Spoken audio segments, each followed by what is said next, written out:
بسم الله الرحمن الرحیم. به نام خداوند بخشنده و مهربان.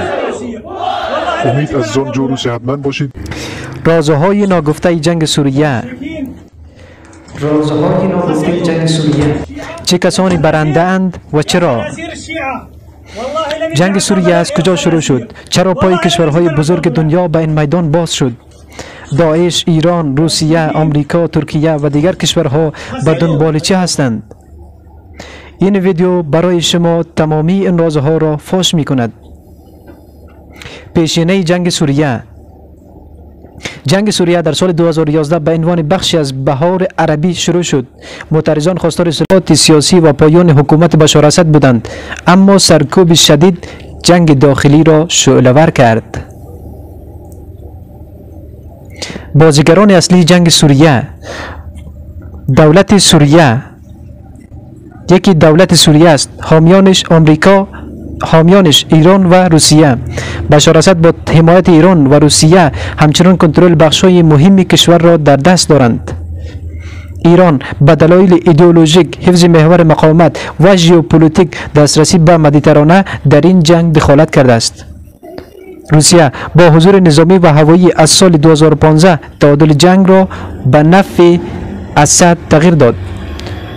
گروه‌های معارض شامل شورشیان مختلف مانند ارتش آزاد سوریه و گروه‌های اسلامگرای دیگر که ترکیه و برخی کشورهای عربی حامیان هستند. داعش در خلای قدرت. داعش توانست ظهور کند و مناطق را تصرف کند. با این حال با حملات بین المللی از جمله آمریکا و ائتلافش امروز حضور داعش محدودتر شده، اما هنوز به صورت زیرزمینی فعالیت میکند. دیگر حامیان سوریه کردها است. حامیانش کیست؟ آمریکا.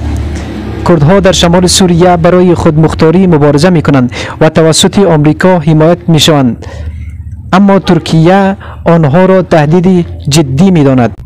چرا این جنگ اینقدر طولانی شده؟ منابع اقتصادی. رقابت بر سر منابع انرژی مانند گاز و نفت و مسیرهای استراتژیک انتقال انرژی. تضاد ایدئولوژیک. اختلافات فرقه‌ای بین شیعه و سنی که باعث تقویت درگیری‌ها شده است. دخالت‌های خارجی. جنگ سوریه از یک درگیری داخلی به میدان رقابت‌های جهانی بین قدرت‌ها تبدیل شد. حمایت کنندگان گروه‌های تروریستی. برخی کشورهای منطقه مانند عربستان سعودی، قطر در اوایل جنگ به حمایت از گروه‌های اسلامگرا متهم شدند. داعش. هرچند کشورهای بزرگ این حمایت را تکذیب میکنند، اما تحلیلگران معتقدند که منابع مالی غیر رسمی و استفاده از خلای قدرت به گسترششان کمک کرد. آینده شیعیان در سوریه. شیعیان سوریه و منطقه. با پیروزی نسبی دولت اسد موقعیت شیعیان تثبیت شده است، اما آنها همچنان با خطر گروه‌های تروریستی مواجه‌اند. ایران به تقویت حضور نظامی و فرهنگی شیعیان در منطقه ادامه می‌دهد.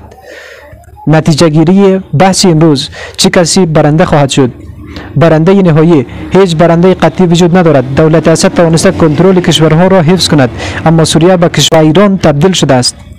قدرت‌های خارجی هر یک سهمی خود را گرفتند، اما مردم سوریه بزرگترین بازندند. به نظر شما آیا این جنگ به پایان میرسد؟ اگر نه، چه چیزی پشت پرده جنگ سوریه باقی مانده است؟ نظرات خود را در کامنت ها بنویسید.